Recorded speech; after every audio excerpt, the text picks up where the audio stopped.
Welcome to the revolution in the airwaves. It's The Cure with Scotty and Sully, where we don't just talk about the medical industry, we transform it. This is The Cure with Scotty and Sully, where we don't just cover excellence, we create it. Right? Hey, welcome to The Cure with Scotty and Sully. We got a great program for you today. We are really excited because we've got one of my best buddies. His name's Braden Edwards. He hit me up. We were down in Orlando, Florida, as our old college lacrosse coach of Gettysburg College was being inducted into the Lacrosse Hall of Fame. After a couple cocktails, Braden started, you know, Braden is the connector of people, Ken. You know this. He knows every human on the planet. Would you agree with me? I totally agree. And I don't believe it was only a few cocktails. It was well, you know, this guy's like, hey, you got to meet this guy, and then certainly you got to meet my buddy Ken. He's part of this most amazing organization, and hey, you know what he does, Sully? He helps the veterans. You know, they got PTSD and they got problems, and it's you got to get him on a program. Would you? It's a bit like that. That's it. That's it. So we wanted to get you on because your resume is off the charts, and I know people don't tend to like to hear their own bios, but we want to share the listeners. We have it's Falke or Falke? What's the So Ken Falke, veteran, entrepreneur, author, philanthropist, really cool stuff. 21 years. Navy Special Ops vet, retired Master Chief Petty Officer. What I thought was really cool, which I don't know how you do it, 1,000 parachute jumps and then 1,000 underwater military dives. You know, for little wimps like for Adams and it's just I feel like I'm not very manly when I read things like that. But what's interesting to me is all of that is interesting in its own. But then you come back and you do a private life where you become an entrepreneur. And what I'm always interested in, I had a business radio show for years, 9 years, called The Entrepreneurial Moment. And we had several military people on. But I'm always interested in how you take all of those lessons learned, certainly discipline and team building and all of that. And then you come back and you have to translate this and monetize it. It's not the objective, but it just so happens that what you learned over there's some value over here, right? And so you created AT Solutions, which is a counter-terrorism company, shoulder to shoulder, a multimedia tech firm. You're an author of the book Struggle Well, Thriving in the Aftermath of Trauma, and Lead Well, 10 Steps to Successful and Sustainable Leadership. No wonder why Braden is mildly in love with you. It's a mutual love, that's for sure. Yeah, no, I hate hearing my bio read. I know if I need to rewrite it after somebody reads it, but you know, that's a highlight. Sully is, you know, it's 21 great years in the Navy. I, you know, had a great career, did some cool stuff, and you know, I knew when I got out, I got out of the Navy, quite frankly, because I was kind of tired of bad leaders continuing to rise and rise and rise. And when I got out, my dad said to me, you know, what are you going to do? And I said, well, I'm going to start a company like you did. You know, he was an entrepreneur. My grandfather ran the first refrigerated trucking business in the United States. So I had this idea that I had some entrepreneurial blood in me. And what I realized I didn't want to do was go work for somebody else. Now, I think that was a little naive because I think even if you own your own company, you're always working for somebody, a customer or employees or whoever it is. But what I knew was I didn't want to be in a bureaucracy. And that's kind of what launched it all, really, was this idea that I'd gained 21 years of experience in the counterterrorism business. And although it's not really a business in the military, you know, but at the end of the day, it is in certain perspectives. And I just wanted to make sure that, you know, I could follow on. I continue to use the expertise that I'd gained in those 21 years. Can you talk a little bit about that 21 years and maybe give us a couple of lessons learned that you took? You know, you said you're a little naive in the beginning. Obviously, whenever any of us are starting out something new, we're going to make some mistakes and along the way. But maybe some of the lessons that you brought over from, you know, your life in the military to private private life. I mentioned this in our podcast a lot. My dad was a 20-year Marine, and I remember when he made the jump from being a Marine to going into civilian life, and just it kind of flooring him at the difference in how things operated, for sure. Well, the transition is super stressful for anybody, whether you do 4 years or 40. And what I've come to realize is that military veterans make not only great employees, but they make great entrepreneurs for all the reasons kind of you just mentioned. Is that you have these small teams that you're working with, and it's just all the stuff that really highlights and brings out the power of military service kind of falls right in with the entrepreneurial world. I was lucky in the sense that I was a bomb disposal guy in the Navy. We call that Navy Special Operations bomb disposal. And I started off, my first half of my career was what I would call traditional Navy bomb disposal work, which was riding ships and diving on mines in the ocean, in places like the Persian Gulf. And I was with a unit that had dolphins and sea lions, and we trained those things to hunt mines and people and other things. But it was in 1989 I got severely injured at a parachute jump down in Puerto Rico, and broke my back. I dislocated my shoulder. I had a severe concussion, and it was at the halfway mark of my career. And I really thought, what am I going to do now? And, my dad had this big construction company. He kept saying, get out of the Navy and come work for me. And I'm like, I don't work for him. I don't want to be in the construction.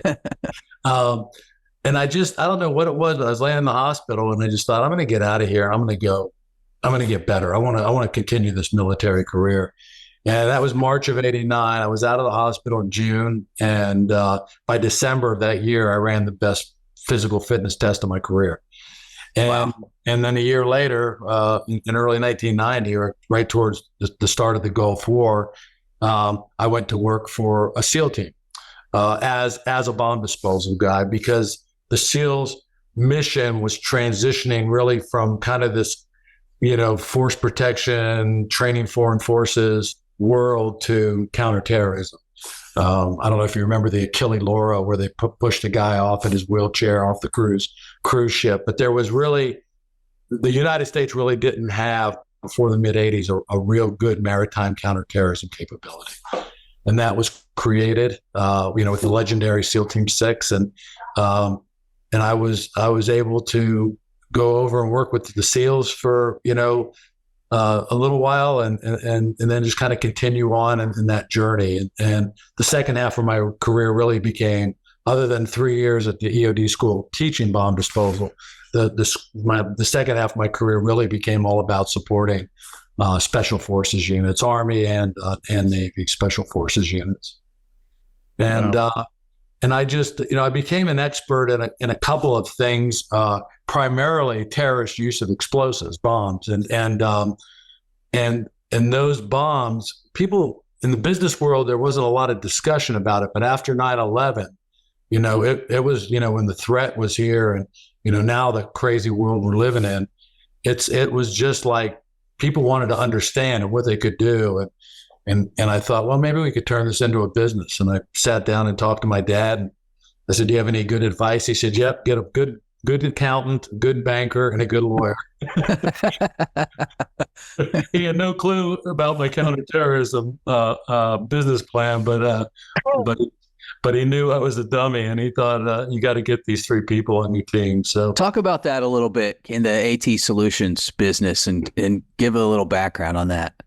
Yeah, so we started the company, if you remember, after 9/11, or during that whole time period, there was a big threat of weapons of mass destruction. And one of the things that I knew a lot about was the terrorist use of weapons of mass destruction, specifically improvised ones, not so much things that are launched from the sky or dropped from planes or launched from submarines. Although I knew a lot about those, because I'm, in the military bomb disposal world, you learn all ordnance. But my expertise really became in the improvised world.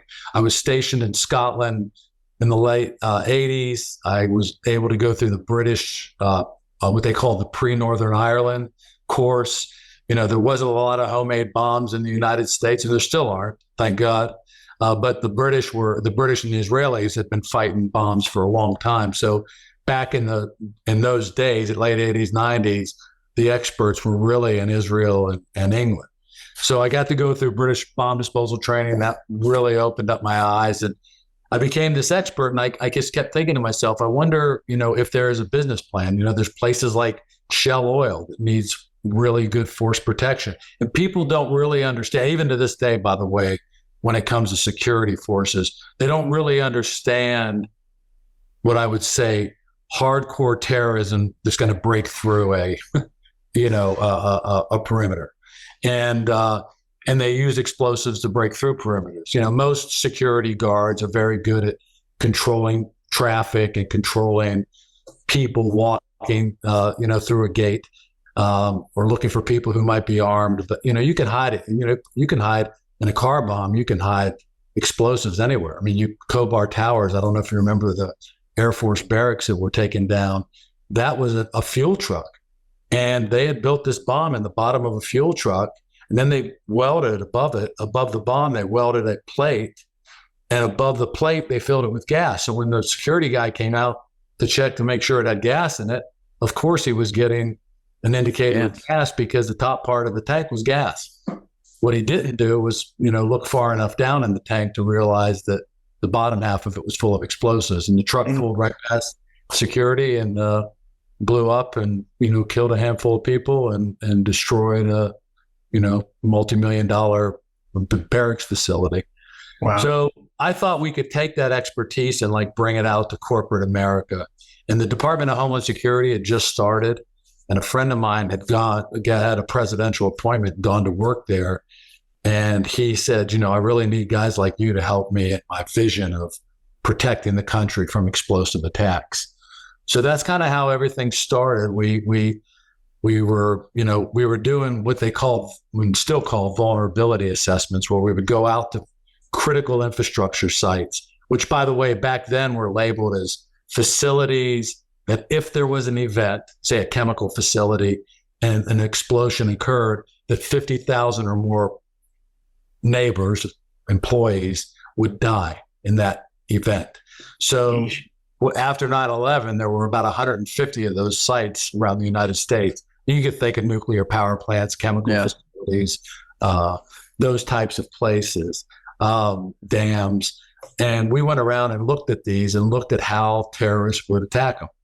And that's kind of how the company started. And then, because I had a strong training background, I had another friend at the State Department who asked me if we could do bomb disposal training for foreign countries. So then we got a contract with the State Department. And then 2004, the first bomb went off in Iraq. And then our company became very popular. People wanted our expertise in Iraq and Afghanistan ultimately. And our company actually created a forensics program for finding the guys who were building the bombs. It's one thing to be a bomb disposal person and to show up on a device.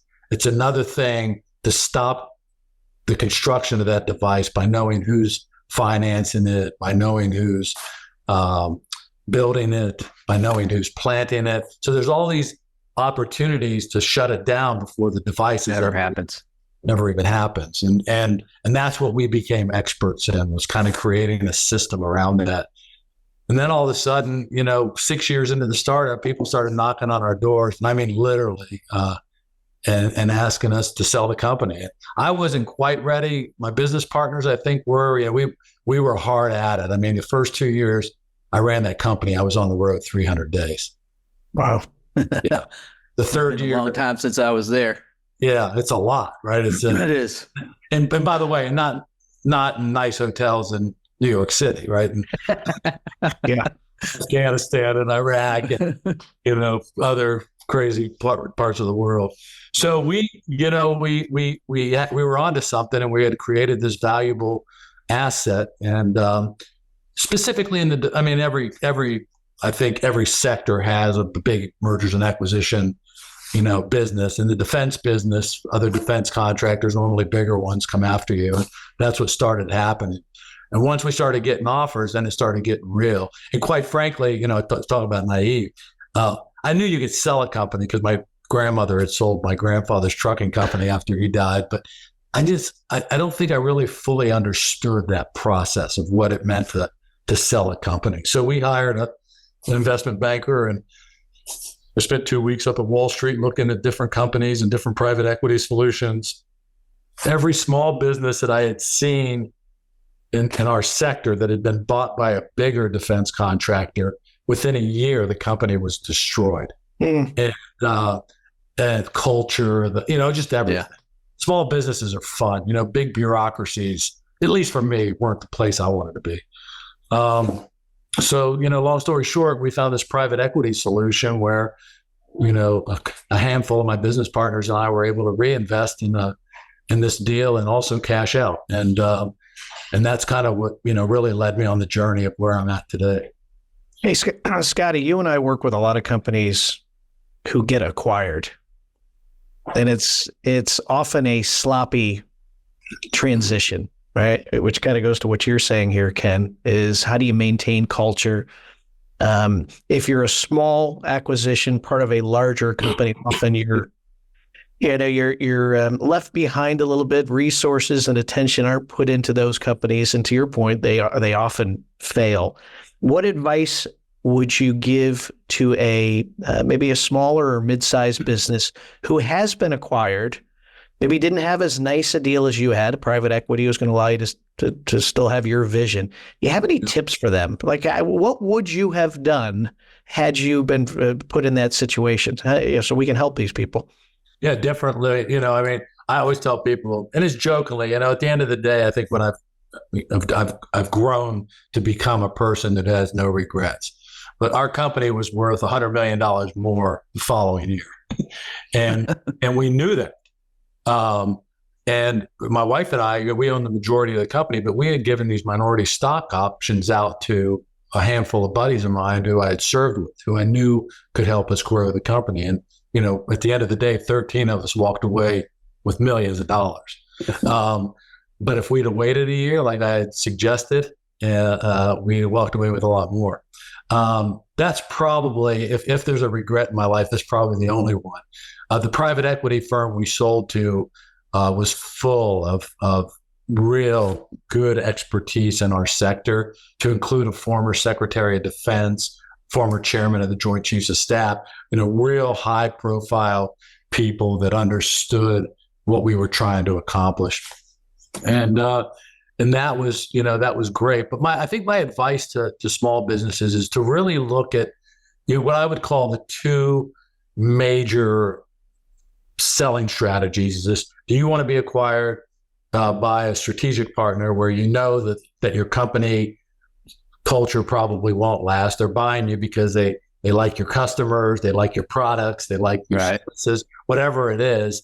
Or this private equity firm where you still want to be around, run it, and then try to grow it and take it to the next level, which some, and I thought I was capable at the time, some entrepreneurs just aren't capable of, right? Some people hit this threshold where they're like, wow, I've grown this thing to $50 million and now I don't know how to get it to 100. So a lot of times, even in the private equity deals, they'll bring in another CEO. But I think my advice is to really explore both of those things and to really understand yourself and what it is you want to do post-acquisition. Because I used to, after I sold my company, we bought 4 companies, and each one of those integrations is, as you said, Sully, a super challenge. But I used to say jokingly over at the private equity firm when I would go over there, every company we buy, their CEO wants to be the CEO. And it's hard, right? It's like, where do they fit in? And in almost every case, there's 4 companies we bought. In almost every case, the founder / CEO was gone within months, right? Because it was different. It wasn't bad. It wasn't better. It wasn't worse. It was just different. And differences made it difficult to get up and go to work in the morning. Yeah. So I always tell people to make sure they fully understand, or at least have a good understanding of what their vision and their goals are for the next several years.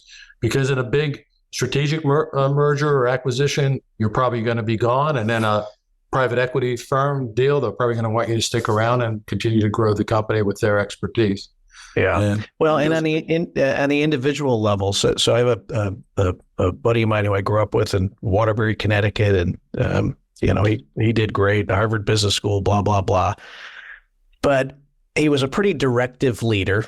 He will admit this, and he became the president of Terminix, the old bug killers. And he said, I went into that place and I had my vision, and damn it, everyone was going to know what my vision was. And he said he had a guy who had been there probably 30 years who sat down with him one day, and everyone loved this guy at Terminix. He said, Bill, the guy before you, the CEO, he had some good ideas too. Right? And he said, I sat there and I said, I never really thought of it that way. Right. And so from a leadership perspective, you need a little humility to understand that you have to sell your vision in the right way, and being directive rarely works, right? Yeah, no, I think you're right. I mean, you said the H word, and I think humility is personally. I mean, when you look, when I wrote this book on leadership, Lead Well, I went around and I had interviewed lots of different leaders, and trying to figure out how it all fit together. I think one of the things that I realized after analyzing them and then looking at myself and looking at this kind of reason, if I go back to why I got out of the Navy, because I was tired of these military leaders getting promoted who weren't quality people. And I thought about what was the difference between a good and a bad leader. And I think at the end of the day, that's it. This is humility, because people that come in with this level of arrogance and narcissistic behavior will drive people away.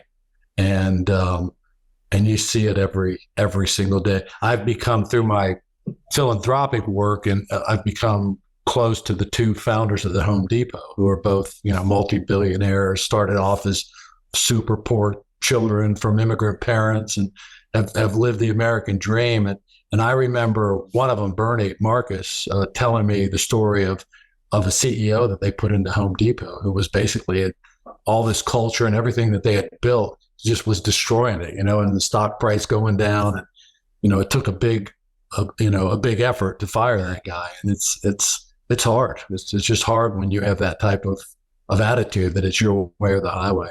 And could you talk to the other one about getting rid of our Atlanta Falcons head coach, please?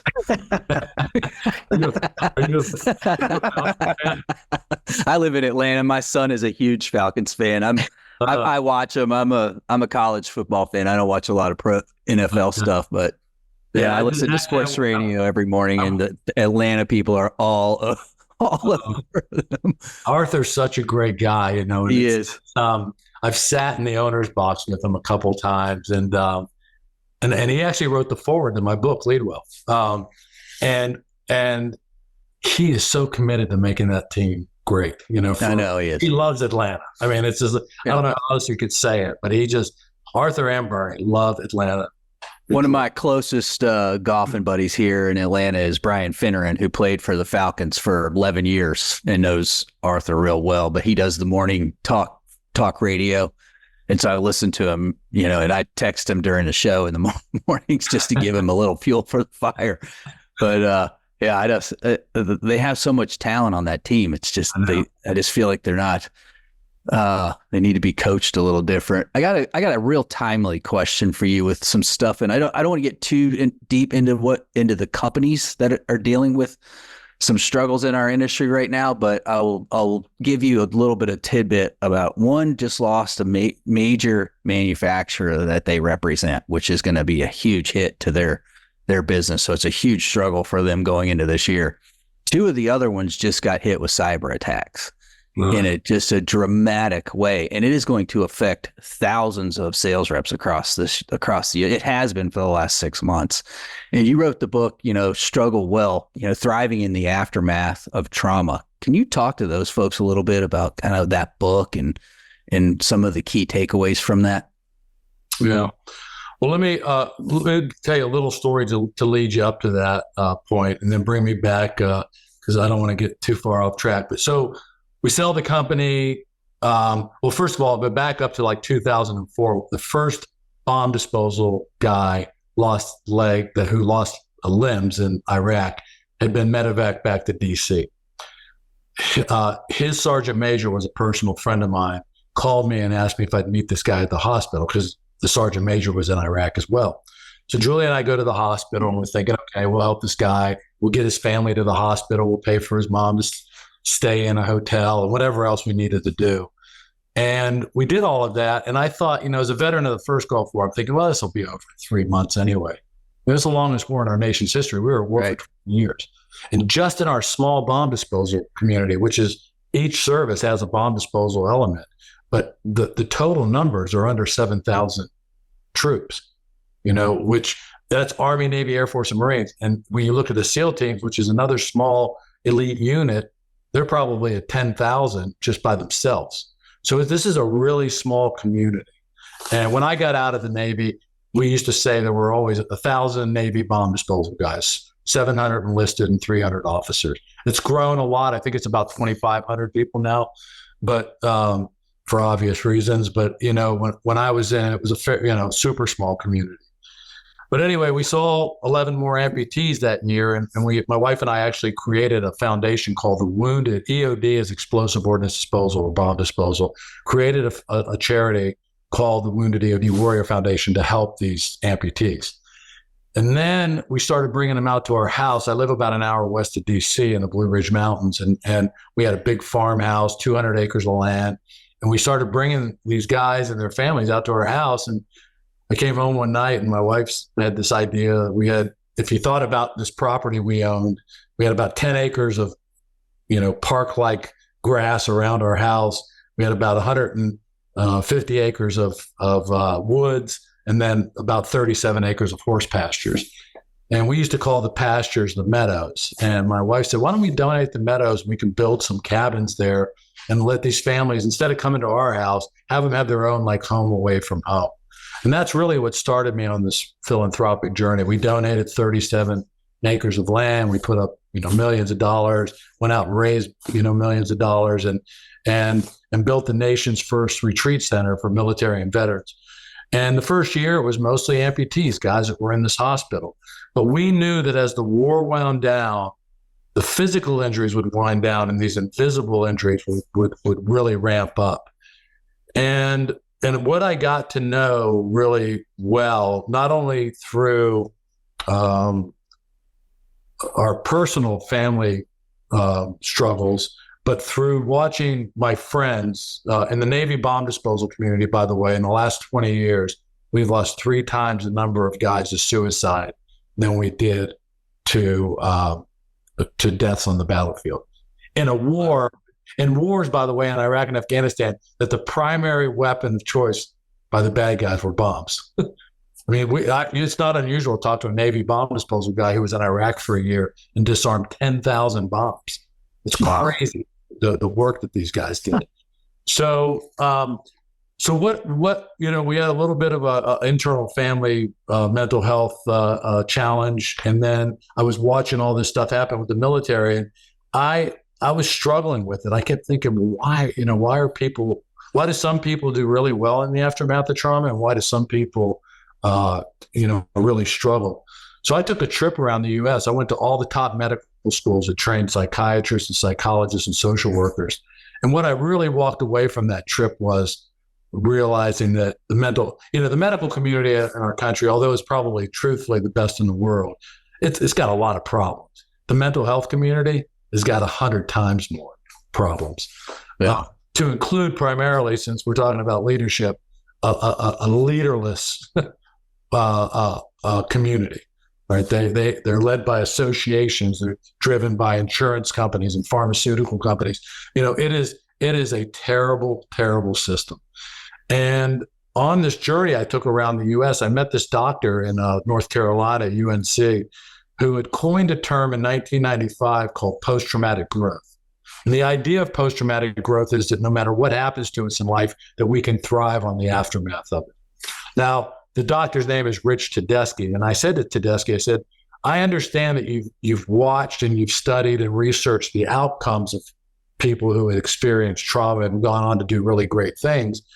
But do you think we could teach people who are struggling how to do that quicker than what naturally happens to a lot of people? And he said, nobody's ever asked me that, but I'm willing to try.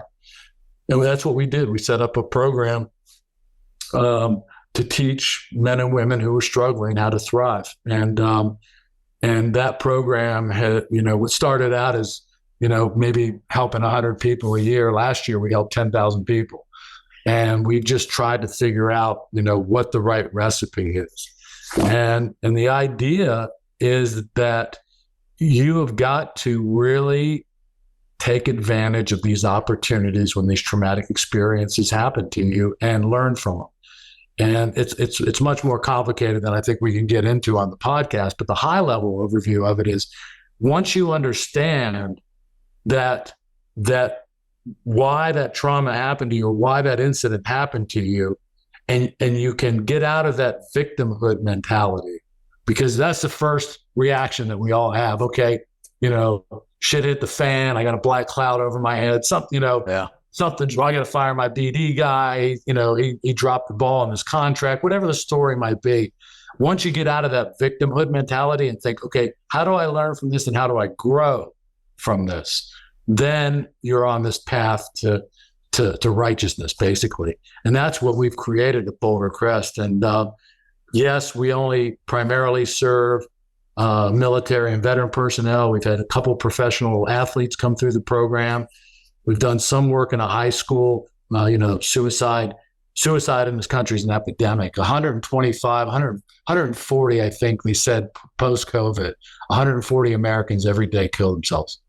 And about 25, 30 of those are military veterans, or active duty military. So yes, we're focusing right now on this, but I think what we're doing is really applicable to anybody. And I gave a TED talk a few weeks ago. I would recommend your listeners or people who are struggling to look at, and then take a. I don't want to sell books here on your podcast. No, please. But take a book. At it, man. Pick up, Struggle Well, and read it, and go through the steps of what post-traumatic growth offer. And I think really that'll set you on a journey. So what's the name of the TED Talk? The TED Talk's called Struggle Well, Thriving in the Aftermath of Trauma. Yeah. Gotcha. Okay. That's great. So Ken, I became great friends. I live in Kansas City, near Fort Leavenworth, and they have the Army Staff and Command College here. And so you've got all branches come in, and I became friends with a couple Special Forces guys. Great family friends. And one night before graduation from the college up there, my buddy says, "Hey, Sully, how about you and Leanne, who's my wife, meet us for dinner down at the plaza? We're going to be bringing out about 10 of us, couples, and a few of them just got back from Afghanistan. And, we're there and having a great time. And right across from me was a guy who had gotten back 3 days earlier, right? And he wasn't talking, and you could tell he wasn't comfortable. And my buddy Ed, who's sitting to my left, he hits me on the lap, and he whispers in my ear, and he says, I want you to look at him right now. And I said, I have been looking at him. He's like, what do you think's going through his brain? I said, I have no idea. He said, every one of us has gone through what he's going through right now. He's looking around right now at this dinner, and he's looking at, we're on this little balcony, and people are down there dancing or doing something. And he said, he's thinking, how can these people be doing this? How can they be having so much fun? I feel guilty that I am here. And he said, we all go through it. And I said, well, how did you get out of it? And we couldn't get into it because he was sitting right across from me. We talked about it later, and he said, you never get over it. He said, but he feels horrible right now. He doesn't want to be here. And it made me just so aware of certainly how lucky we are as civilians. And, of course, there's this the thing that we are, as civilians, we feel guilty and we're so proud and thank you for your service, but we really don't understand what's in the brain of these people that ultimately leads to these suicides. And I think what's so amazing about an organization like Boulder Crest or many of the others that are out there, you're helping them, but I also think a bigger thing you're doing is helping us understand that the problem exists, but maybe even helping us understand deeper than that, maybe what's in the heart and the head of these people, right? It's one thing to stroke a check at a charity event, but it's another thing to take time to just understand that they really need even more than just a check, right? They maybe just need our understanding. And I mean, that was wild to me, and of course it puts guilt on the civilians. Like, I feel, how can I be happy? There's just so much wrapped into this that came as a result of these wars. And so I just think it's amazing what you're doing. How do you help folks like us better understand it and then do something with it rather than just saying, hey, thanks for coming on a podcast? Yeah. I have a lot of friends of mine that get really frustrated with this kind of thank you for your service thing. I've always, I grew up during the Vietnam War and in a very, very military neighborhood, 8 miles from Washington, D.C., 8 miles from the Pentagon. And, I saw my friends' dads come home, get spit on and called baby killers. And, and all my childhood mentors and bosses, my scoutmaster, they were all military guys, colonels. And my scoutmaster was a Green Beret colonel. So it's like, you watched what happened and then you watch what happened to this generation, which, by the way, when I talk to this generation, I tell them you're at a fork in the road to either become the next greatest generation or the most entitled generation. And you got to be really careful on which path you take. But I think having a conversation, a thank you for your service, and then, what'd you learn in the military? Are you moving into our community? Is there something I could do? I know a lot of people in this area, to do the same thing you might do with any new neighbor that moves in is to have those conversations. And the conversations might be superfluous at first. They might be really what I call wave top kind of conversations. But as you get to meet people and veterans, they normally open up and tell their stories. And I think that's really what we hope. Because I always tell people that there's this spectrum of veteran love and hate. On one end of the spectrum, you've got reverence, thinking that every military guy that served was a hero, which is total bullshit, by the way. On the other end of the spectrum is this whole idea of pity. Oh, poor Johnny had to go to war and, he came home and he's missing an arm and it's because that's not a true story. But in the middle of that spectrum, if you will, is respect. And I think that's where we have to come back to. And I don't think it's just for military. I just think it's for humanity's sake. I mean, we're in probably a country that's been the most divided in our times, maybe since the Civil War. And I just think that it's something that we have to do with everybody, is really find a way to respect other people's opinions and to have hard conversations around it. And it's not always easy. It's not always easy, but that's where we are. And then I wasn't sure where you were going with that question, Sully, but I was going to tell you, in Struggle Well, Scott, you asked me, this philosophy. So I would say at the highest level, if there's a secret to life, whether you're military and you've had trauma or you're a civilian and you've had trauma, if there's a secret to life, it's simply this: learn how to live in the present, learn how to reflect and learn from the past. Because if you get stuck back there, I always tell people, if you're stuck in the past, you're going to suffer with depression. And then once you start suffering and get diagnosed with depression, you're going to get medicated and the rest of your life's going to suck. And if you just worry about the future, you're going to have anxiety because you can't control what's coming. Mm. So it's live in the present, reflect and learn from the past, and plan for the future. Set goals. Make sure you've got, even if you lose a big contract, there's another one out there. And I love it. And that's what you got to be focused on, is what are the goals to get to that next level of my life. And I always tell people that's whether you're working on yourself or you're working on your business or your family or whatever it might be. But if there is a secret to life, that's what I think. 62 years into this, I think that I would tell you it is the secret. And it's hard. It's hard to live in the present. You all got our phones, and you go out to dinner and you see a whole family sitting at a dinner table texting, and they're probably not even texting each other. So it's pretty bad how disconnected we've become from people. And that's what I, work a lot to help. That's great. It's funny. I saw something yesterday. I don't know what I was staring at my screen, and it showed your life by months in dots. Have you guys seen this? No. And so it shows the X number of your life you're going to spend sleeping. X number of your life you're going to spend at work. X number of your life you're going to be driving a car. And then it showed X number of months of your life that you'll spend staring at a blue screen. And I mean, I sent it to both my kids, and the oldest one said back, he goes, "That's almost morbid." Like but it's reality. Get your head out of that screen. My dad used to say, the secret to a great life. And this, my dad's a man of the 40s and 50s, so you got to be a little patient. But a secret to a good life was a good mattress and a good job.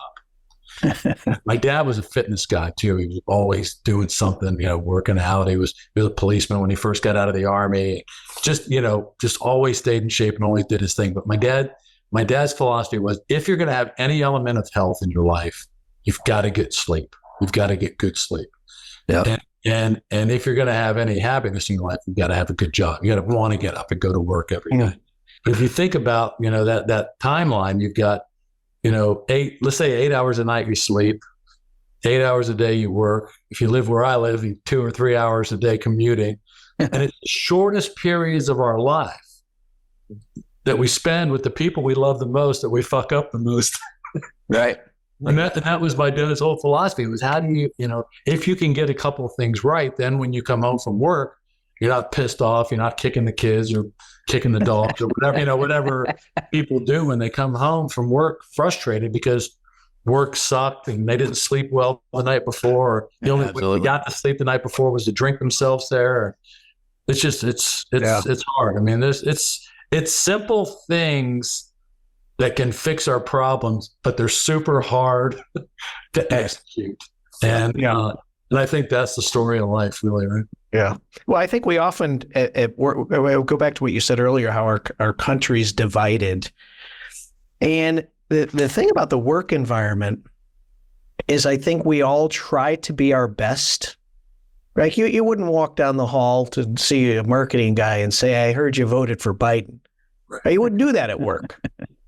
But when you get in your car and you jump on that phone, you have no problem under your alias on Twitter firing. Now, maybe as a salesperson, you're supposed to show interest and ask questions and be a great listener and really understand those customers. And then you get home and you don't ask your spouse questions and you don't listen to your spouse. So in the work environment, for some reason, why do you think we're triggered to be the best versions of ourselves there, and then outside we're not? Why is that?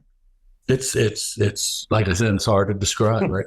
Families are hard. I mean, it's hard to raise kids. It's hard to do a great job at. It's hard to have these long-term, relationships. And I've been married 40 years.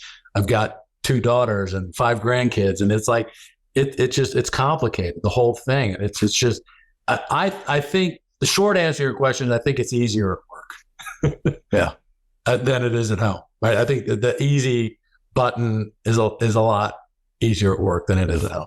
I think that's the short answer to your question. I think the longer answer that we could talk about probably on a whole nother podcast is this whole idea of really being present when you're home and understanding what people are saying. I saw a friend of mine from England over the holidays sent me some meme, and it was this guy standing there leaning on the fireplace talking to his wife, and she said, something about you never hear me when I'm talking to you. And he's or something about here, and the rhyming word was beer. And he said, okay, yeah, I'll take another beer or something like that. But it's the case, and I can't tell you how many times my wife and I are empty nesters and we go out to dinner a lot. I can't tell you how many times we've been at dinner and the whole family sitting there on their iPhone. Yeah. I know. We're all guilty. Hey, but another good commercial. Scotty, I remember this one a few years ago. Like a guy's on his phone and his wife comes in to the kitchen and the lady says, honey, do I look fat in this dress? And he goes, you betcha, hon. Right. That's what made me think when you're bringing up you're bringing up the. Hey, one more thing before we just move out of it, just a bit into your book, Lead Well.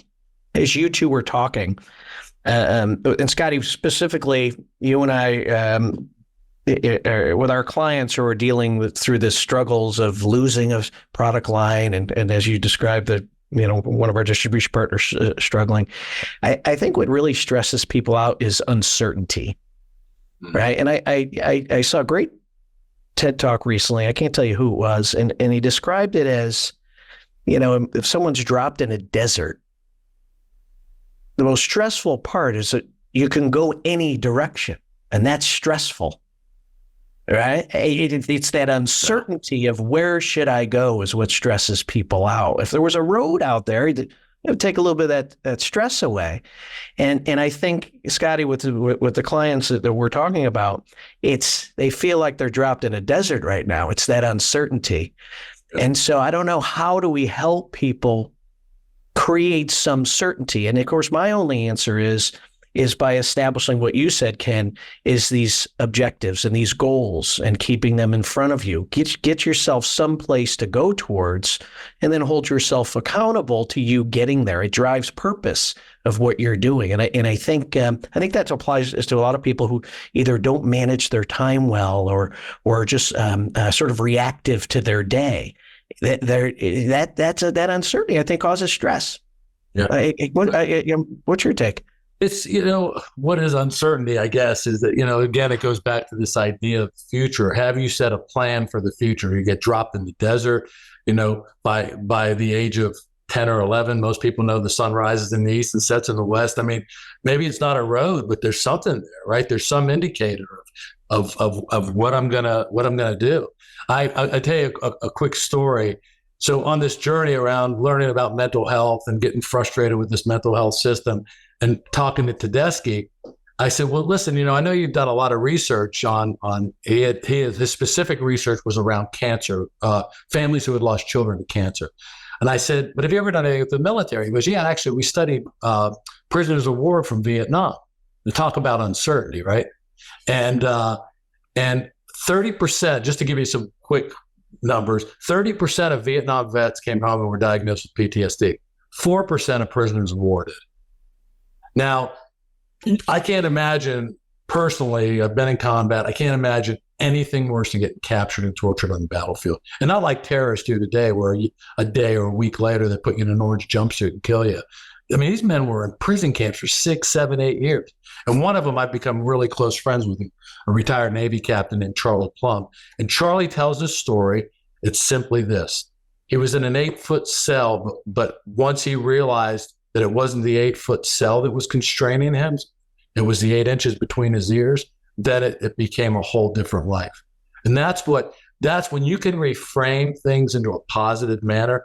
And I'm not into this, positivity crap that people try to sell you. What was the old Saturday Night Live skit where you looked in the mirror? Oh, great, I'm good looking. I'm going to conquer the day, or whatever the hell. Daily affirmations. Well, yes, exactly. And but it's like this whole idea that we can reframe the way we look at these things, and I think that's what's super important. Yeah, that's true. All right, hey, as we wrap up here, where can people learn more about Boulder Crest and either get involved financially? Whatever. Just we'll start with awareness. Where can they learn more? Yep. So we're all over social media, and the website is Boulder Crest BOULDER crest.org, O-R-G. And you can learn as much as you want there. There's lots of good resources there to include, getting a full understanding of post-traumatic stress as well. So that's a great place to start. And I tell everybody, you're going to help any nonprofit, whether it's Boulder Crest or any of the other hundreds of thousands of nonprofits that exist.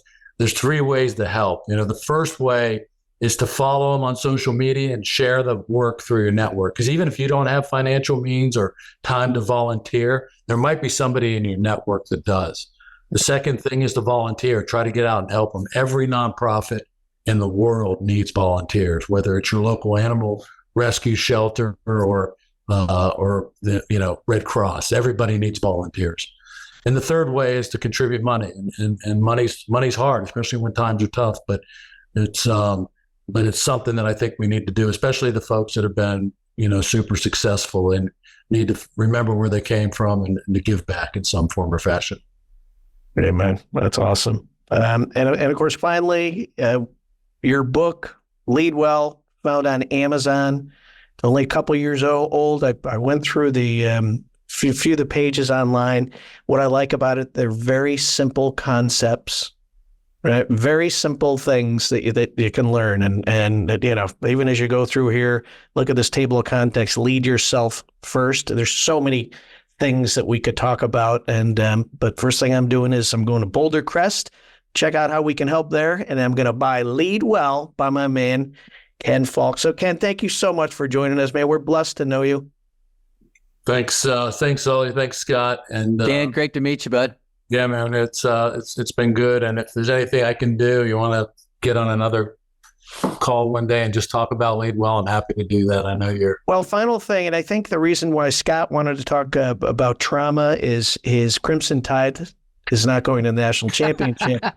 So I think he posed it as like I have a client who's going through trauma, so I don't know, maybe get him up into the owner's suite at Atlanta Falcons game for more trauma, and then he's definitely going to need your help. Exactly. Get him a bunk bed at Boulder Crest. No trauma here for the Crimson Tide, buddy. That's like I tell people, that game didn't change one thing in my life. You keep telling yourself that. I'm a Steelers fan, so I'm feeling the Falcons. All right, kid. God bless. We'll see you next time. Ken, thank you, bud. All right, you've been listening to The Cure with Scotty and Sully.